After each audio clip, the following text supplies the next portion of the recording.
네, 성도님들 수요 예배에 나오신 모든 성도님들 또 영상으로 함께 예배드리시는 성도님들 진심으로 환영하고 또 축복합니다.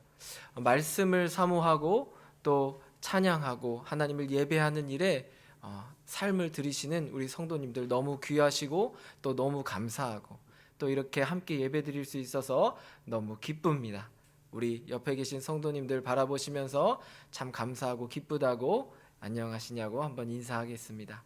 네, 함께 예배드릴 수 있어서 참 기쁘고 감사합니다. 얼마나 기쁘고 감사한지 모릅니다. 감사합니다.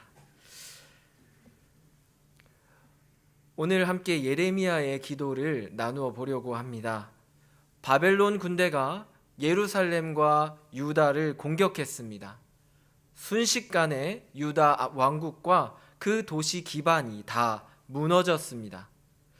예루살렘 역시 회파되고 또 성전이 유린되었습니다.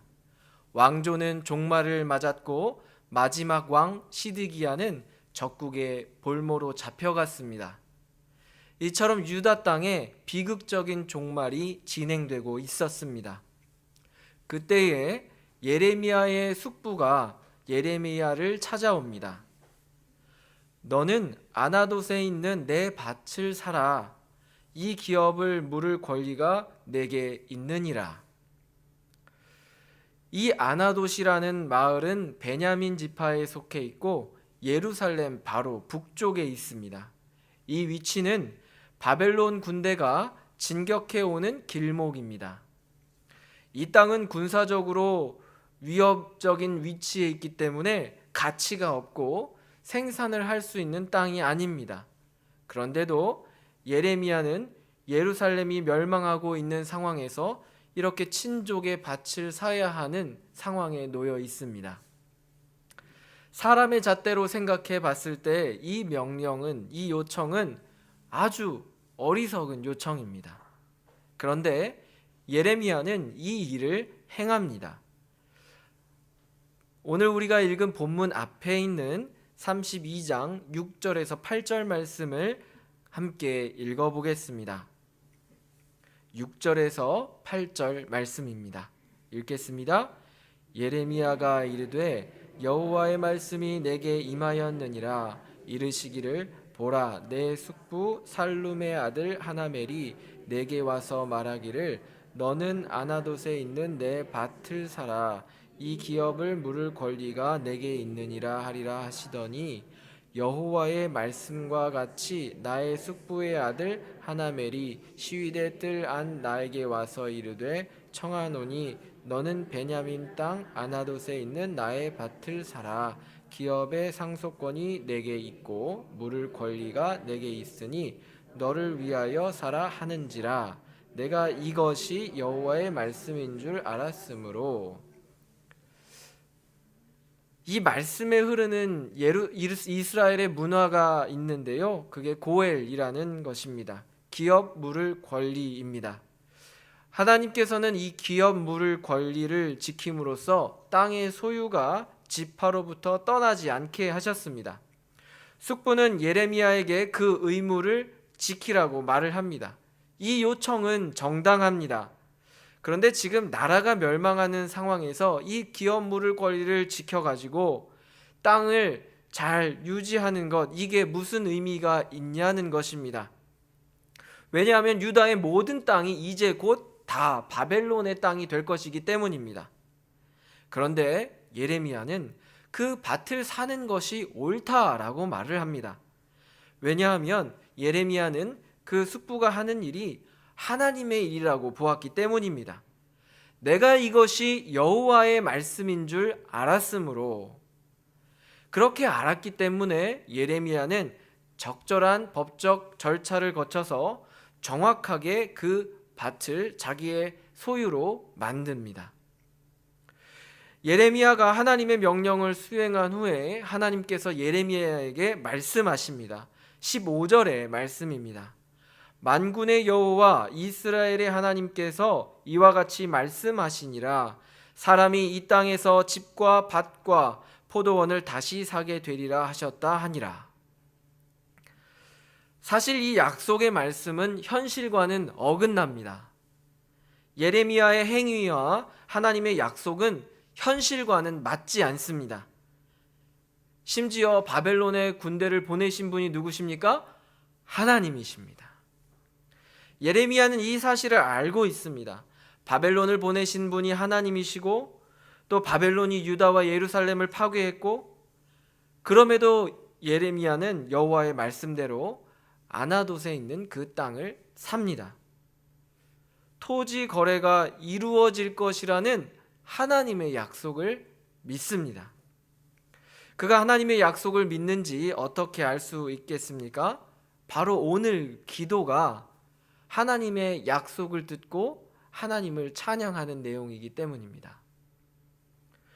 현재의 상황과는 너무도 다른 하나님과 예레미야의 이 모습은 사람의 시각으로는 이해가 되지 않습니다. 그리고 어리석어 보이기도 합니다. 하지만 예레미야는 이러한 사람의 시선을 아랑곳하지 않고 하나님을 찬양하며 기도합니다. 예레미야의 기도의 시작은 이렇습니다. 슬프도소이다. 주 여호와여, 주께서 큰 능력과 표신팔로 천지를 지으셨사오니 주에게는 할 수 없는 일이 없으시니이다. 예레미야는 하나님을 창조주로 고백하고 하나님의 전능하심을 찬양합니다. 주 여호와여, 주의 큰 능력과 표신팔로 천지를 지으셨사오니 주에게는 할 수 없는 일이 없으시니이다. 그런데 슬프다고 말을 합니다. 어려움 상황 가운데서 아나돗의 밭을 산 뒤에 느끼는 그 당황스러움이 예레미야에게 있는 것입니다. 그러나 예레미야가 그런 마음을 갖고 있다고 해서 창조주 하나님의 능력과 전능하심에는 아무런 영향을 미치지 않습니다. 사람은 이해할 수 없는 것을 행할 때 당혹스러울 수 있습니다. 중요한 것은 그때에 변치 않고 하나님을 확신하는 것입니다.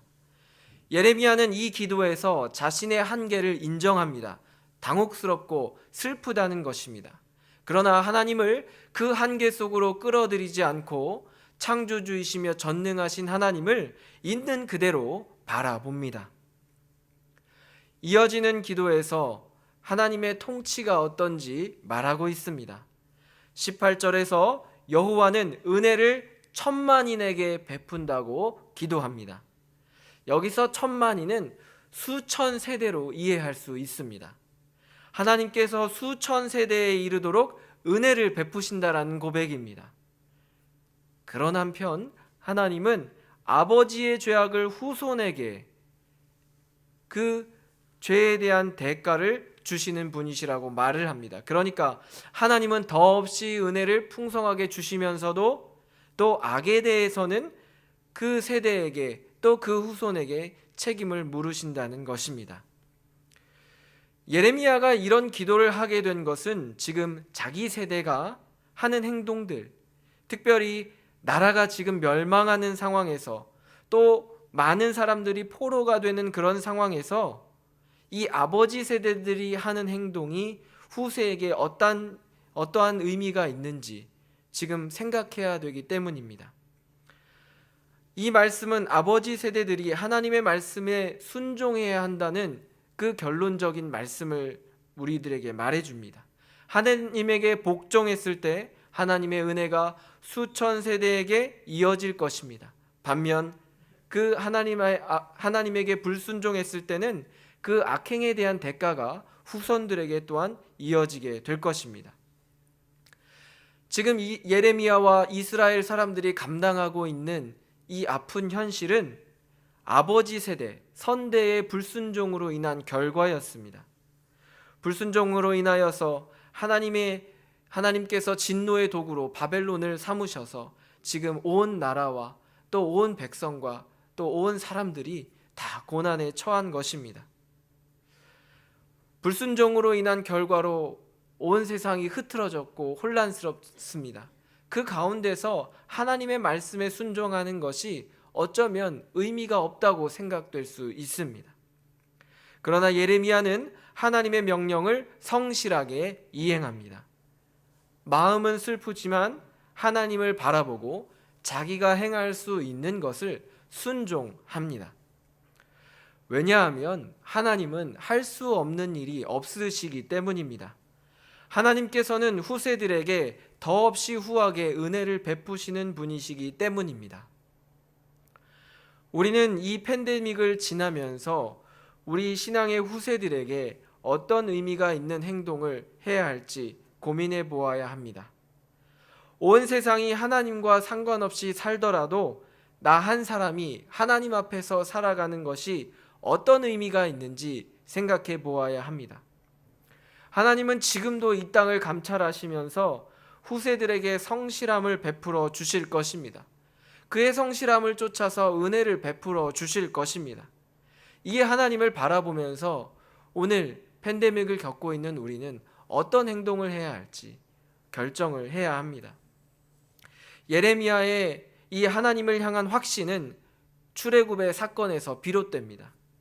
여호와께서는 이스라엘 민족을 노예로 삼아 그 자신의 나라를 일으키려는 파라오의 생각을 뒤집어 엎으십니다. 그리고 자기 백성을 그 땅에서 구원하셨습니다. 사람의 눈으로는 이 일이 불가능했습니다. 하지만 하나님에게는 너무 어려운 일이란 없습니다. 노예들을 바로의 억압에서 구원해내는 것, 이것은 하나님께 그다지 어려운 일이 아닙니다. 또 이 구원은 좋은 땅으로 정착하는 일까지 이어집니다. 즉 자기 백성을 애굽에서 구하시고 또 약속의 땅으로 인도하시는 하나님이 바벨론의 손에서 지금 어려움에 처한 이스라엘을 구원해 내신다는 것, 그리고 다시 포로로 잡혀갈 그들을 예루살렘으로 불러들이신다는 것, 이것은 하나님께 어려운 일이 아니라는 것입니다. 예레미야는 말도 다 할 수 없이 크신 은혜를 베푸신 이 하나님을 분명히 알고 있습니다. 그리고 그 하나님을 향하여 마땅히 행할 바는 순종이라는 사실을 알고 있습니다. 성도님들, 한번 요즘에 우리 참된 교회를 생각해 보시기 바랍니다. 저는 매 주일 예배를 드릴 수 있는 것이 기적이라고 생각합니다. 그렇게 하나님께 고백하고 성도님들과 은혜를 나눕니다. 기적이지요. 하나님의 은혜가 아니면은 어떻게 우리가 코로나19로부터 온 성도들이 안전하게 예배를 드릴 수 있겠습니까? 사실 이러한 표현은 조심스럽습니다. 왜냐하면 코로나19 확진자가 있는 교회가 있기 때문입니다. 그러면 그 교회가 하나님의 은혜가 없는 것이냐? 그렇지는 않습니다. 그렇게 말할 수 없습니다. 다만 저는 우리에게 일어난 일, 다른 사람에게 일어난 일은 말할 수도 없고 알지도 못합니다. 하지만 우리에게 일어난 일, 이 은혜는 부인할 수가 없습니다. 하나님의 은혜로 오늘 우리가 이 자리에 있을 수 있는 것입니다. 지속적으로 사역이 확장되고 올해 들어 새롭게 등록하신 성도님들이 12분 계십니다. 유튜브 채널 구독자는 93명이 올해 늘어서 지금 529명입니다. 우리 성도님들께서 개인적으로도 전도하시고 또 알고 있는 사람들에게 우리 교회에서 하는 예배와 또 여러 사역들을 소개해 주셨을 것입니다. 그런데 새신자분들 중에는 자원하여 오시는 분들이 계시고 또 유튜브 채널에 가입하시는 분들 중에는 우리 교회와 아무런 상관이 없는 분들도 계십니다. 이런 사실을 알게 되면은 놀랄 수밖에 없는 것입니다. 하나님께서 우리 교회를 통해서 하나님의 말씀을 전하시려고 하신다라고 그렇게 믿게 되는 것입니다. 그래서 그 사역 때문에 하나님이 오늘 우리 교회를 지키시고 계속해서 예배를 드리게 하시고 또 사람들에게 우리 교회를 알리시는구나 라고 믿게 됩니다. 이것은 하나님의 은혜입니다. 또 신방을 하면서 확인하게 되는 것은 하나님의 은혜가 가정마다 있다는 것입니다. 주거지의 안정과 결혼과 자녀의 문제, 또 건강과 전반적인 삶의 문제 가운데 하나님의 은혜와 감사가 있다는 것입니다. 불가능하다고 생각했던 일들이 하나님의 은혜로 풀려지는 일들을 듣게 됩니다. 하나님은 참으로 당신의 자녀들에게 은혜를 베푸시는 하나님이십니다. 우리는 팬데믹을 지나며 우리가 행한 일들이 후 세대에게 어떤 의미가 있을지 생각해 보아야 합니다. 지금까지 베푸신 은혜를 바라볼 때 우리가 할 수 있는 것은 하나님의 말씀에 순종하는 것입니다. 성도님들께서 신방 중에 우리 교회 새벽 예배와 매일 말씀 문자, 매일 가정 예배 문자가 참 좋다고 말씀하십니다. 성경을 읽으면서 무슨 뜻인지 몰라서 지나쳤던 내용들을 또 자세한 설명과 또 이야기를 통하여서 이해하고 또 깊이 깨달을 수 있다고 말씀하셨습니다. 그렇게 말씀에 가까이 갈 수 있는 것이 너무 좋다고 말씀하십니다. 성도님들께서 이처럼 말씀을 사모하셔서 또 말씀을 가까이 하시면서 좋다고 하시니까 위임 목사님을 중심으로 모든 교역자들이 더 성실하게 말씀을 준비하고 사역을 감당하고 있습니다. 더불어 우리 교회는 기도를 열심히 하고 또 늘 구제에 힘쓰고 있습니다. 이렇게 우리가 사역을 하고 있습니다. 그런데 이런 우리의 사역이 하나님의 은혜를 견인한다라고 말씀드리기는 어렵습니다. 하나님의 은혜는 하나님의 선하신 뜻대로 주어지는 것이지 우리의 행위와 어떤 관계를 말하기가 어렵습니다. 그저 말씀과 기도와 구제의 일들이 우리가 하나님께 마땅히 순종해야 할 바인 것입니다. 하나님께서는 그저 당신의 선하신 뜻대로 우리에게 또 우리 다음 세대들에게 수천 세대를 이어서 은혜를 풍성하게 주실 것입니다. 예레미야처럼 그저 그런 하나님을 바라보며 우리가 기도해야겠습니다. 이처럼 풍성하게 은혜를 주시는 하나님을 향한 기도가 23절에서 갑자기 전환이 됩니다. 23절 말씀을 함께 읽어보겠습니다. 그들이 들어가서 이를 차지하였거늘 주의 목소리를 순종하지 아니하며 주의 율법에서 행하지 아니하며 무릇 주께서 행하라 명령하신 일을 행하지 아니하였으므로 주께서 이 모든 재앙을 그들에게 내리셨나이다. 아멘. 이 말씀은 이스라엘의 불순종을 세 가지로 표현합니다. 첫째, 가나안 땅에 들어가자 주의 목소리에 귀를 기울이지 않았다. 둘째, 여호와의 가르침 안에서 살지 않았다. 셋째, 하나님의 명령에 따르지 않았다.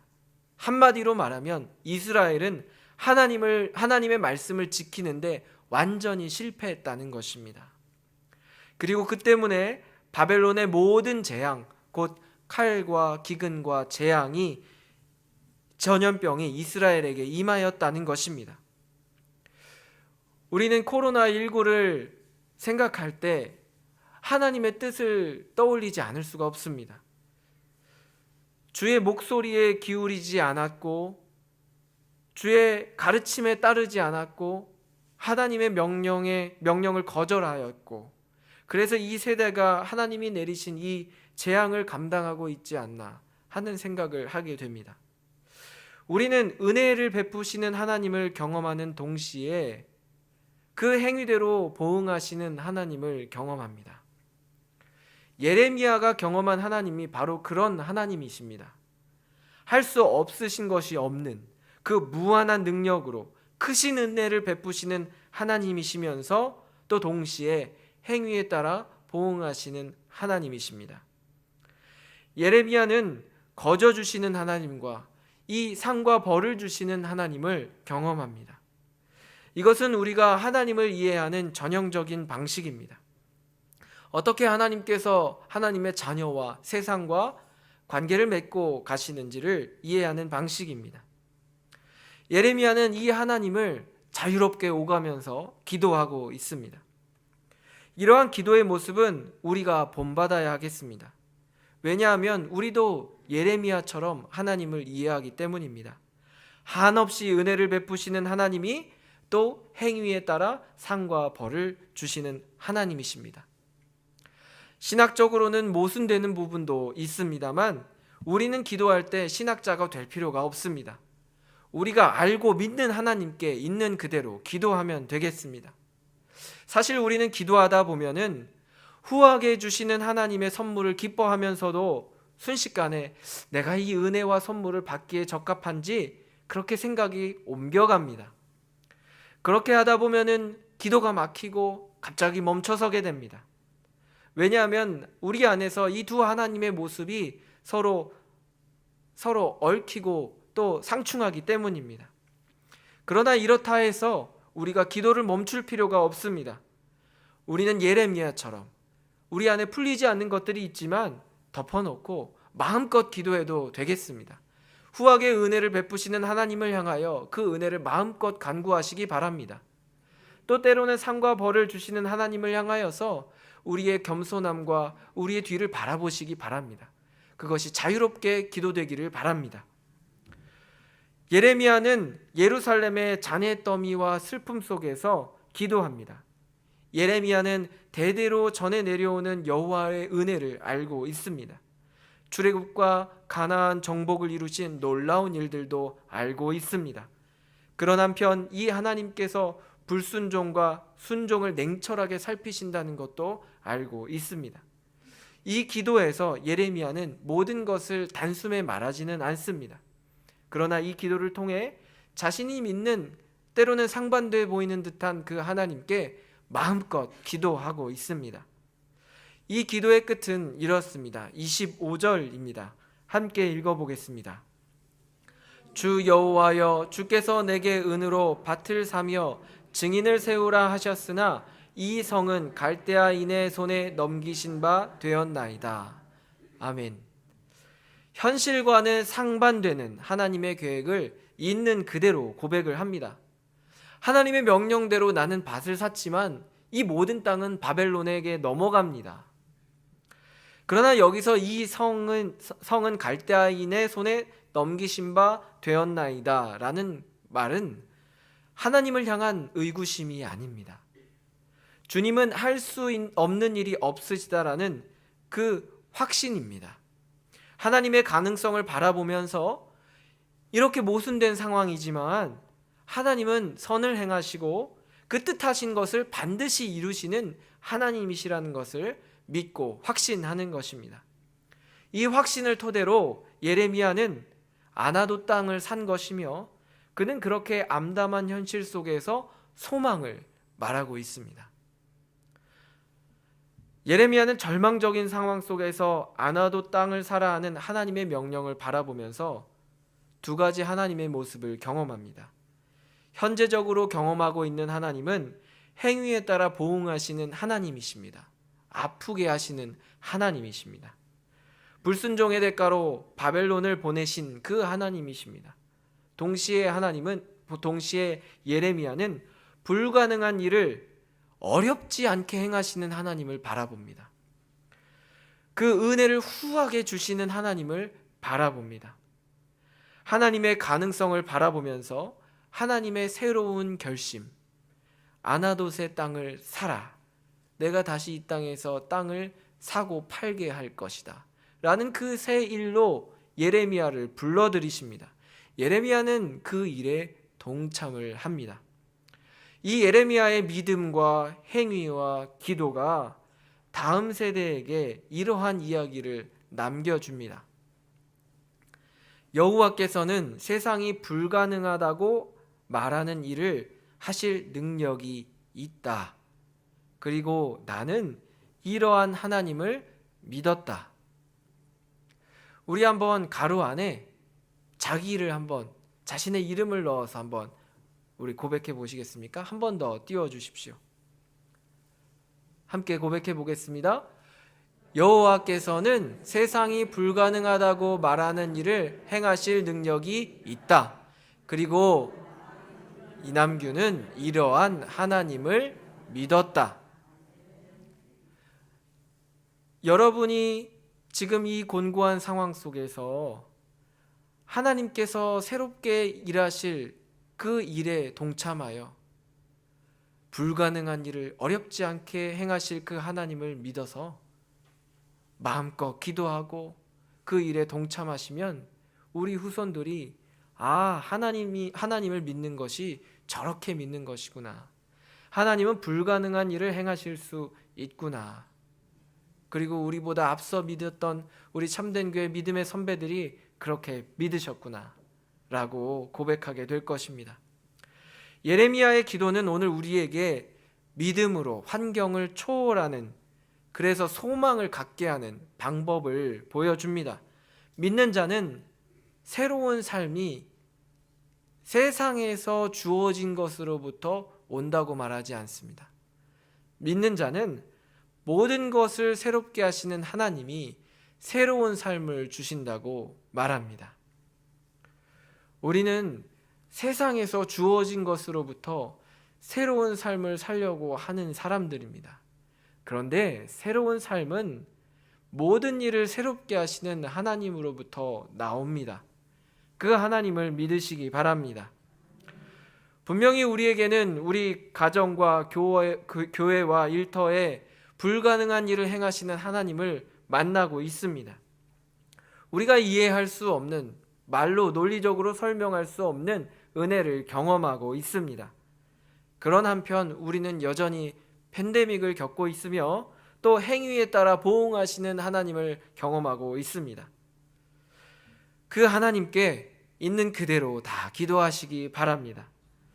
마치 다른 하나님의 모습이 상충되어서 얽히고 매일 것 같지만 전혀 그렇지 않습니다.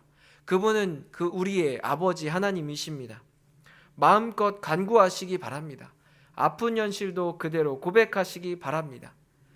나아가 이 세대 속에서 새 일을 행하시는 그 하나님의 일로 기꺼이 나아가시기 바랍니다. 우리에게 그것이 어떻게 나타날 줄은 모르겠습니다. 교회적으로는 우리가 새롭게 시도하는 사역이 될 수도 있습니다. 가정적으로는 가정예배가 그러할 수도 있습니다.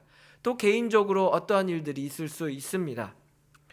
우리의 신앙의 결단들, 사람의 시각에 시선에 아랑곳하지 않고 믿음의 하나님을 바라보면서 우리가 결단해야 하는 일들, 그것으로 우리는 새 일을 행하게 될 것입니다. 우리는 각자 그것을 발견해야 합니다. 그렇게 우리는 새 일로 부르시는 하나님의 초청에 기꺼이 참여해야 하겠습니다. 그 새로운 일, 우리가 이 땅에서 소망으로 보여주는 그 하나의 일을 통하여서 우리 함께하는 신앙인들과 우리 후세들이 소망을 보게 될 것입니다. 고난을 극복할 수가 있으십니다. 할 수 없으신 것이 없으신 우리 하나님께 기도하셔서 이 은혜를 누리시고 또 후대들에게 보여주시기를 바랍니다. 기도하겠습니다.